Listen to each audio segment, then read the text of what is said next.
Good afternoon, everybody. Before I get started, thank you very much for this opportunity to present and for the invitation. My name is Crystal Janver, and I am originally from La Lodge. My mom comes from Soto Reserve, and my dad comes from Muskogum First Nation. I self identify as a Dene Cree and Soto Indian woman. I have 2 children and 5 grandchildren altogether. For the purposes of this recording and this video, this is a part of a major assignment that we were delegated to do through the Organizational Behavior 260 course. Within this course, major assignment, we had to come up with a problem, and within that problem, the scenario, and looking at how can we come up with an effective decision um, coming for the problem that was presented. For the project that I picked, I picked a Jan's Enterprise Development Company and Enterprise. I delegated myself as the CEO of this company. The reason why I delegated myself as a CEO is because I always wondered what it'd be like, and being a woman and being in those type of shoes, and also own my own business. So coming up with a scenario and this problem for this project was pretty easy. Some of the scenarios in here are true. There's a few scenarios that we added just for complexity and to make the case more interesting. So Jan's Enterprise Development was just in completion of developing their condominium complex, and they needed to follow the city's zoning bylaw and condominium policy requirements in association.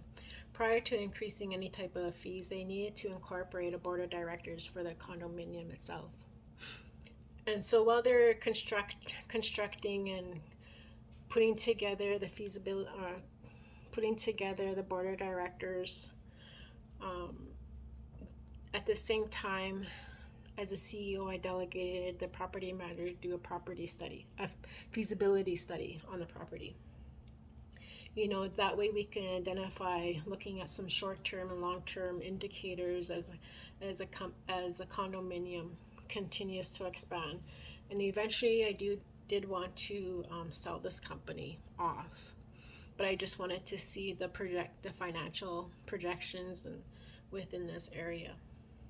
While all of this was going on, we were approached by Lone Wolf First Nation. Lone Wolf First Nation had recently just received their treaty land entitlement claim. With one of the requirements for them is to purchase urban lands. And so that was one of the primary reasons why they approached our company, because they wanted to purchase the condominium complex, and we weren't done it yet. It was just still in the process of completing with a 65% capacity within that building. So we had to come up, there was a couple scenarios that were before us that we had to come up with quick solutions. And so one of the solutions that we came up with is presenting to Lone Wolf First Nation if they wanted to partner on the condominium and also the private property, because we are prime owners of the private property, and we can partner on the condominium. There's opportunity there. And because Lone Wolf First Nation was very eager and very optimistic about this land, because it was only like a couple blocks away from First Nations University of Canada.